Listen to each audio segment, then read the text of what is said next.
This sweet follower is having trouble with my bagel recipe, and I looked at what the problem was, and it looked like everything was clumping together and it never got soft and smooth. And I bet you it's because he or she, I couldn't tell from the profile picture, is using too much flour. So let me teach you a lesson in flour.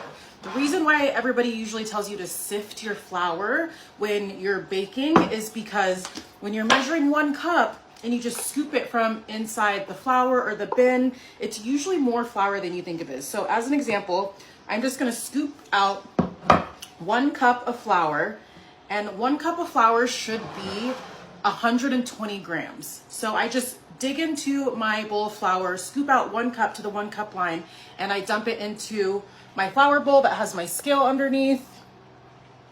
And this is 1 cup from the 1 cup scoop. Now, if you see, that doesn't say 120 grams, that says 152 grams. It's because when you just scoop, out of this scooper, it packs the flour in there and you're grabbing more flour than you actually think. That's why when most baking recipes happen, they tell you to sift the flour. So I'm gonna show you 2 things that you should do.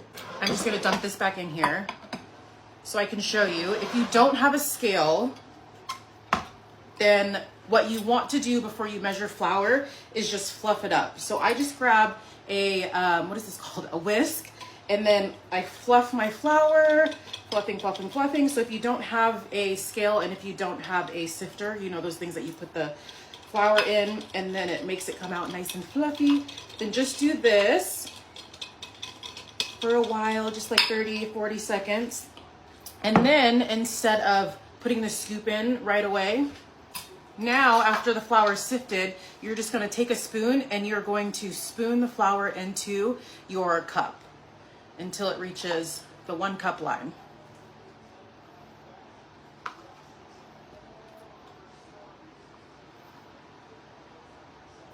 Oops. So now I'm gonna put it back on my scale.